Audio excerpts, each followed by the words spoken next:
এই শোনো, আমি তোমাকে একটা কবিতা বলতে চাই, তুমি কি শুনবে? তবে শোনো, হ্যাঁ।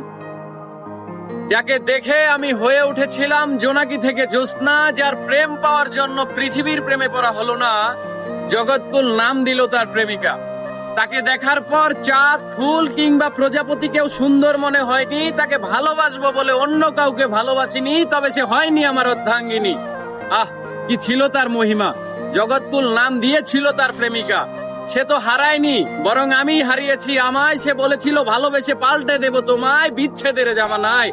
আহা হা, এর বিপরীতে আমার মুখে সিগারেট আর কবিতাই মানায়। ভালোবেসে হারালাম আমায়। তাকে করা স্পর্শ অথবা তার করা ক্ষিপ্র চুম্বন যেন লেগে আছে আজও ঠোঁটের কোণে। শুধু নেই নেই সেই অনামিকা, যার নাম দিয়েছিল জগৎকুল প্রেমিকা।